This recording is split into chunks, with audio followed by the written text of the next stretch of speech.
Patricia Scotland, secrétaire générale du Commonwealth, a été reçue par le président de l'Assemblée nationale. Regardons. Stratégique en matière politique notamment, le Commonwealth entend demeurer aux côtés du Gabon durant le processus de transition. C'est ce qui ressort de l'audience accordée par le président de l'Assemblée nationale de transition, l'honorable Jean-François Ndongo, à l'honorable Patricia Scotland Casey, secrétaire générale du Commonwealth. Je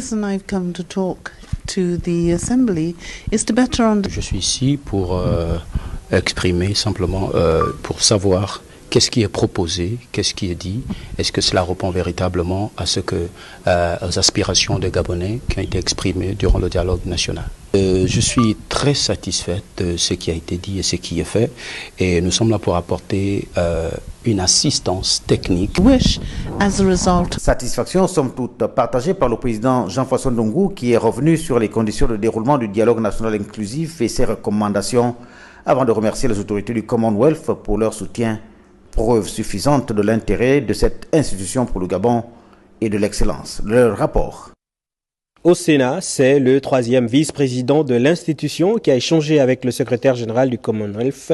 On regarde. Elle, c'est Patricia Scotland, secrétaire générale du Commonwealth, reçue au Sénat par le troisième vice-président Marc Ona Essangui.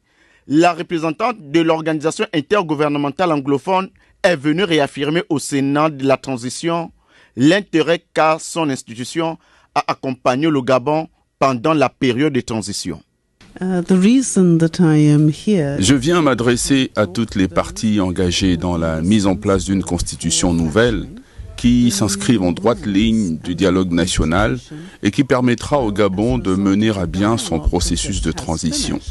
Pour la patronne du Commonwealth, le Sénat devrait jouer un rôle crucial lors de cette période historique que traverse le Gabon. C'est un honneur pour moi de m'adresser aux parlementaires, car c'est à eux que revient la lourde charge de veiller au respect de l'expression du peuple. Et le Commonwealth que je représente entend s'engager aux côtés du Gabon afin de lui apporter son soutien technique pour la concrétisation des aspirations des Gabonais.